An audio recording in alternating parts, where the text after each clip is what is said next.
The Call of Gideon, When God Calls the Unlikely, a Biblical Sleep Story, Part 1. Welcome, dear friend. Find a comfortable position. Let your body settle into stillness, and allow the tensions of this day to fall away like leaves from an autumn tree. Tonight, we journey together into an ancient story. A story of fear transformed into courage, of weakness becoming strength, of a hidden man who discovered that God sees what others overlook. Take a slow, deep breath, and as you release it, release also your worries, your questions, your burdens. They will wait for tomorrow. Tonight you rest. Let us walk together into the hills of ancient Israel, into a time when the land groaned under oppression. And one ordinary man learned that he was seen, known, and chosen by the God of the universe. The cycle continues. Perhaps you remember the story of Deborah, the prophetess who judged Israel, the woman who sat beneath the palm tree and spoke the words of God to his people. You may recall Barak, the reluctant warrior, and Jael, the unexpected hero who drove a tent peg through the temple of Sisera, Israel's enemy. Breathe deeply and remember how that story ended.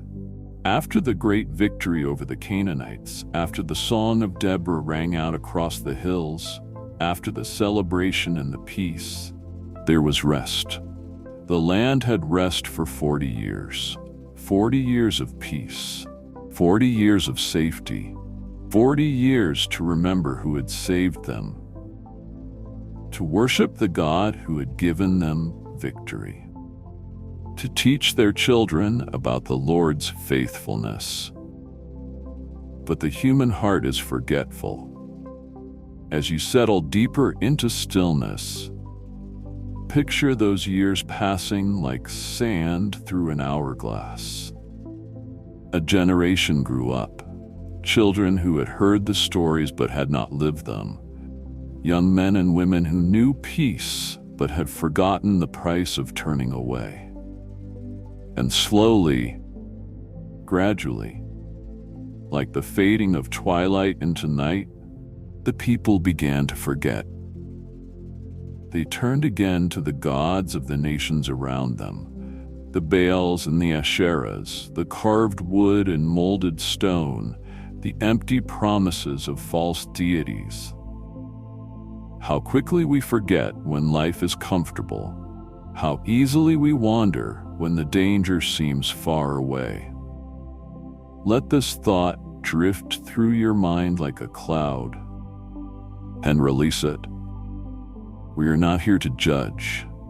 We are here to understand, to see ourselves in this ancient pattern, to remember that we too need reminding, again and again, of who holds us.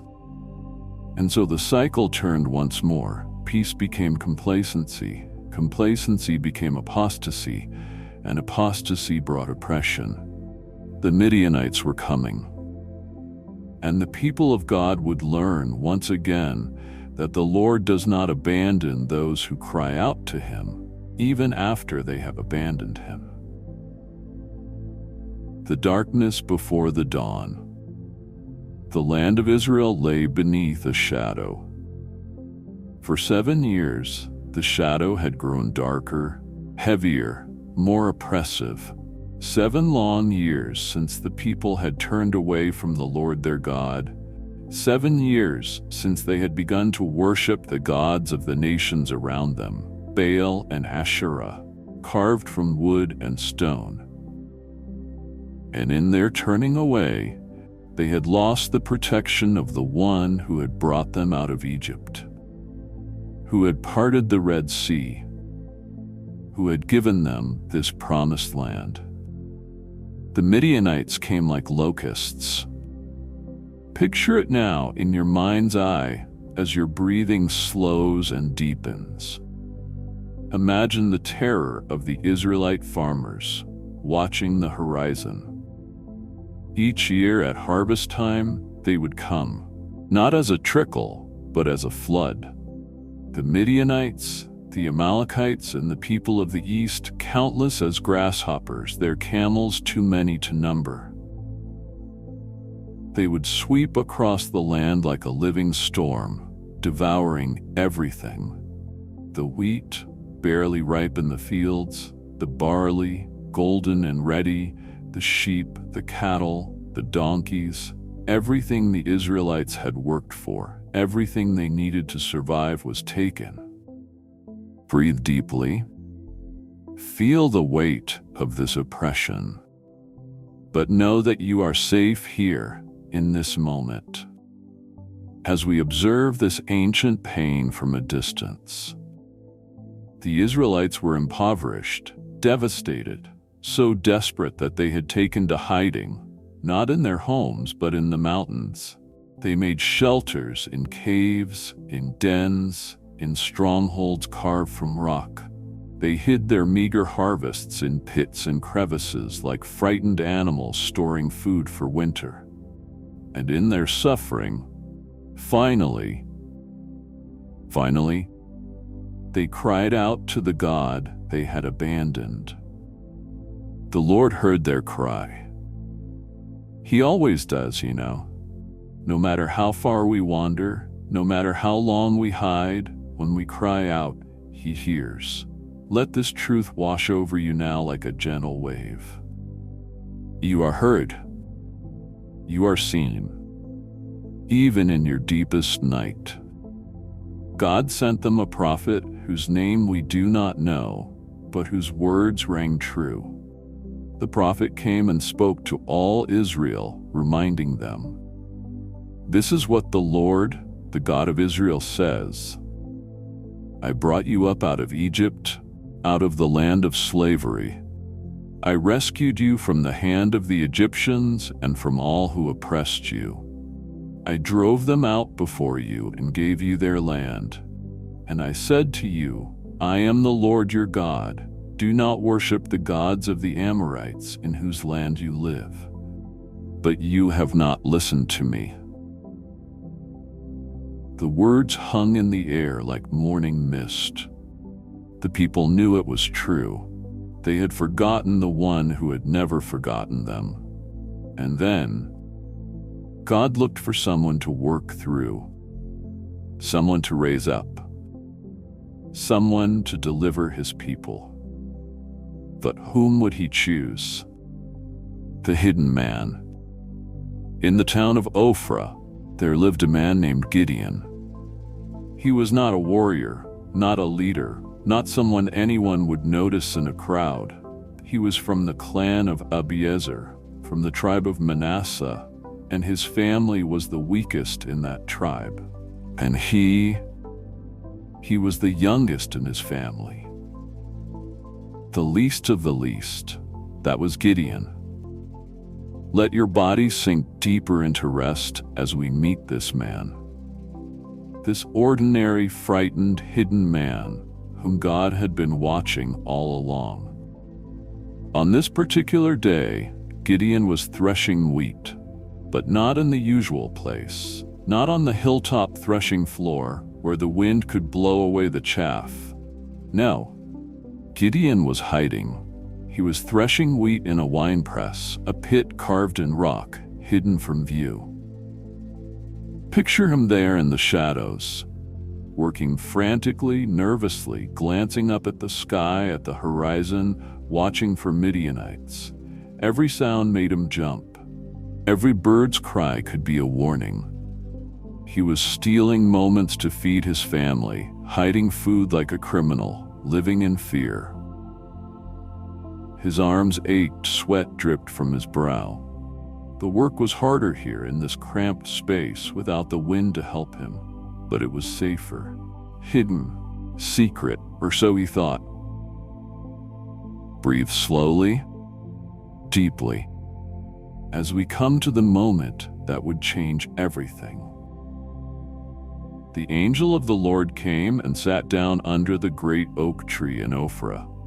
And he watched Gideon, just watched him working in his fear, hiding in his shame. And then the angel spoke. "The Lord is with you, mighty warrior." Let those words settle over you like a blanket spoken into the darkness, into the fear, into the hiding place. Mighty warrior. Gideon spun around, startled. His heart must have pounded in his chest. Who was this stranger? And what did he just say? Mighty warrior? Him? Gideon, who was hiding in a hole in the ground? Gideon, the youngest, the weakest, the most afraid? You can almost hear the bitterness in Gideon's response, the pain, the confusion. "Pardon me, my lord," he said. "But if the Lord is with us, why has all this happened to us? Where are all his wonders that our ancestors told us about? Didn't they say, 'Did not the Lord bring us up out of Egypt?' But now the Lord has abandoned us and given us into the hand of Midian." Feel the ache in those words, the disappointment, the sense of abandonment. Perhaps you've felt it too. Perhaps you've asked similar questions in your own hidden places. If God is with us, why is life so hard? Where are the miracles? Where is the rescue? Breathe into that question and let it go for now. Rest. The Lord turned to him. Not the angel now, but the Lord himself. And he said, "Go in the strength you have and save Israel out of Midian's hand. Am I not sending you? Go in the strength you have. Not the strength you wish you had, not the strength you think you need.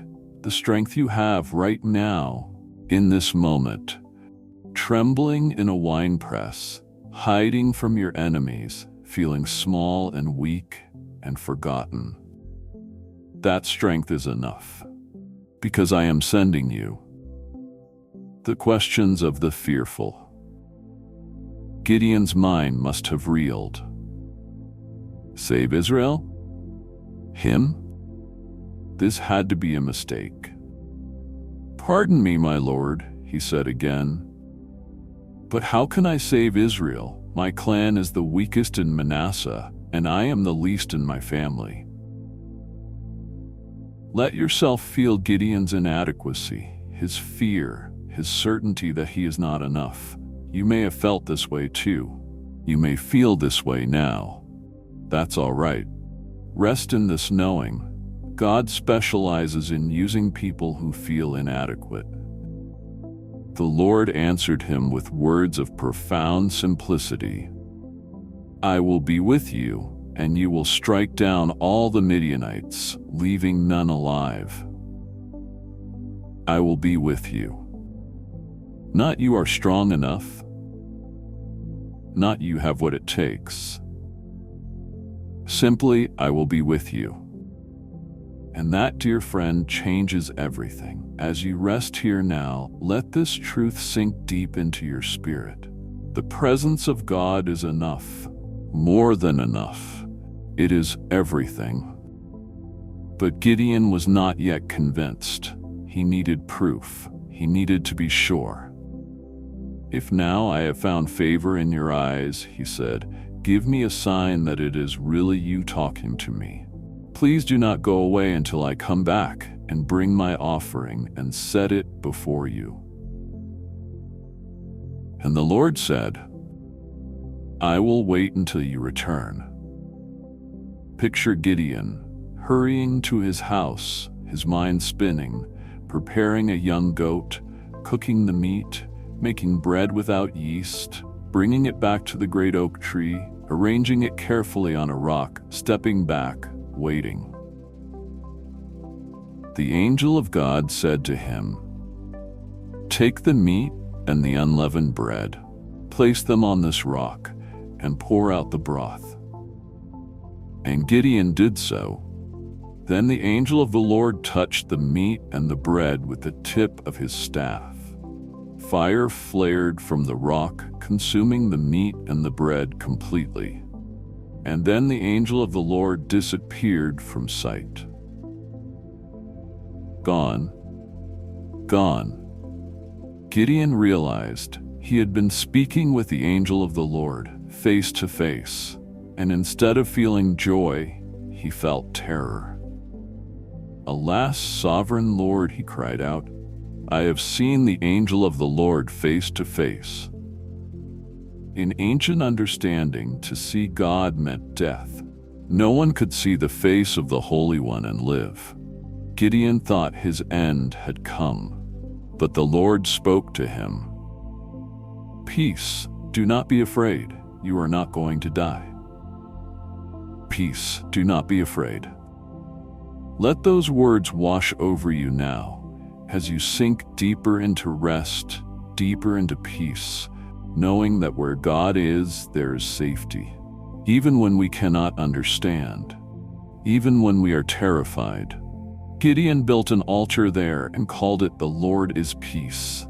And to this day it stands in Ophrah of the Abiezrites, a testimony to the moment when a frightened man encountered the God of peace in his hiding place. The first act of courage. That very night the Lord gave Gideon his first mission. But it was not what Gideon expected.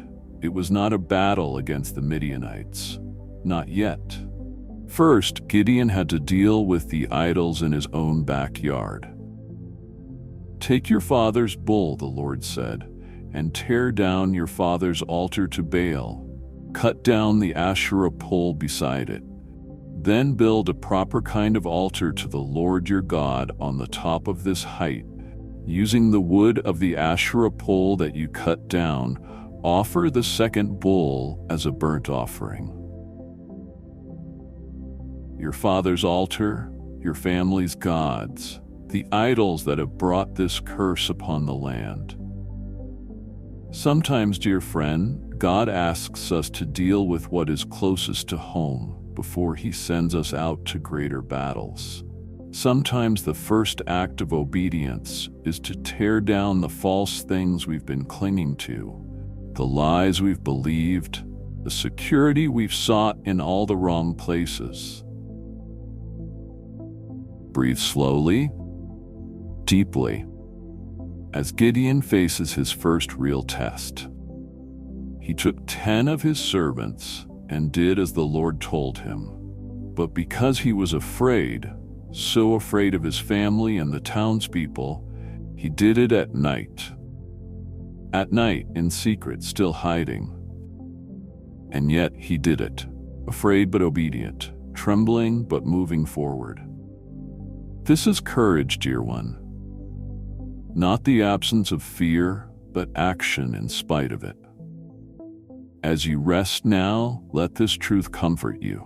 God does not ask you to be fearless. He asks you to trust Him, even in your fear. In the morning, when the people of the town got up, they saw that Baal's altar had been demolished. The Asherah pole beside it had been cut down. The second bull had been sacrificed on a newly built altar. Who did this? They asked each other. They investigated, they questioned, and they found out. Gideon, son of Joash, did it. The townspeople came to Joash in a fury. "Bring out your son. He must die, because he has broken down Baal's altar and cut down the Asherah pole beside it." Imagine Gideon hearing the crowd outside his house calling for his death because he had obeyed God. His knees must have shaken. His mouth must have gone dry. But then something remarkable happened. His father Joash stood up to the crowd. "Are you going to plead Baal's cause?" he said. "Are you trying to save him? Whoever fights for him shall be put to death by morning. If Baal really is a god, he can defend himself when someone breaks down his altar." And with those words, Joash gave his son a new name. He called him Jerubbaal, which means let Baal contend with him, saying, let Baal contend with him, because he broke down Baal's altar. The crowd dispersed, Gideon was safe, and the false god, the god that demanded sacrifice and loyalty and fear, did nothing, because it was only wood and stone. Rest in this truth tonight. The things you fear may have no power at all. The idols you've been serving may be empty, and the God who calls you is real, present, powerful, and on your side. The fleece. Now the Midianites, Amalekites, and all the other eastern peoples joined forces. They crossed over the Jordan River and camped in the valley of Jezreel, a vast army preparing for another season of devastation. But something had changed in Gideon. Not completely, not yet, but enough. The Spirit of the Lord came upon him, clothed him, enveloped him. And Gideon blew a trumpet, calling the Abiezrites to follow him. He sent messengers throughout Manasseh, throughout Asher, throughout Zebulun and Naphtali, and they came. Thousands of men rallying to his call. The fearful man hiding in a winepress was now sounding the trumpet of war. The weakest of the weak was gathering an army. But Gideon still struggled with doubt. One more time, he needed to be sure. One more time, he needed confirmation that God was truly with him. God, he said, if you will save Israel by my hand as you have promised, look, I will place a wool fleece on the threshing floor. If there is dew only on the fleece and all the ground is dry, then I will know that you will save Israel by my hand as you said.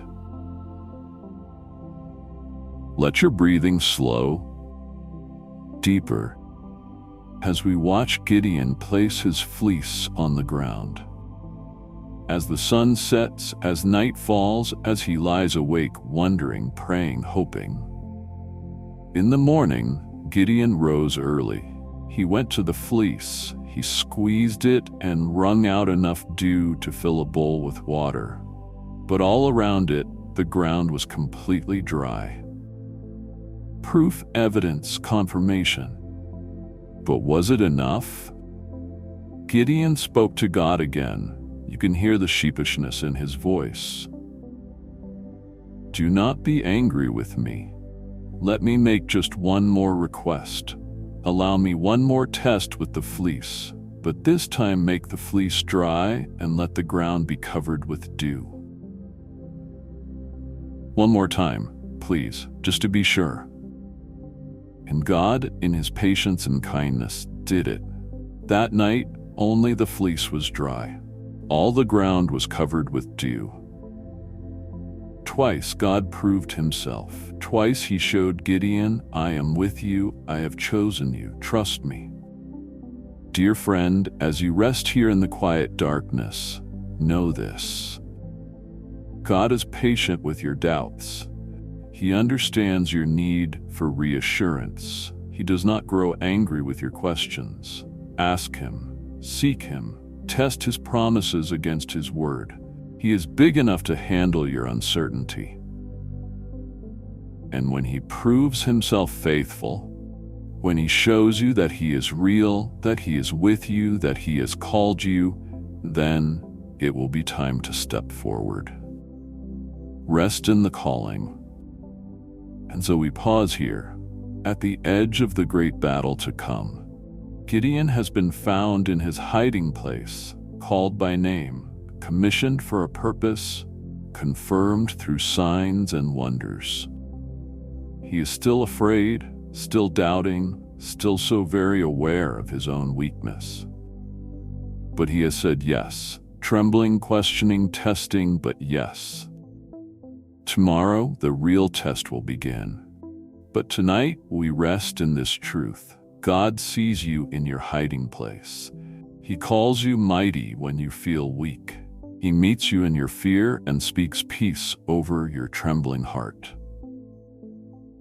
The least can become the greatest, not because of who they are, but because of whose they are. You belong to the God who sees, the God who calls, the God who equips, the God who stays. Let your breathing be slow and steady now. In and out, like waves on a peaceful shore. You are safe, you are seen, you are called. Rest now, dear one. The battles of tomorrow can wait. Tonight, you simply rest in the arms of the God who whispers over you. Peace, do not be afraid, I am with you. And that is enough. Amen.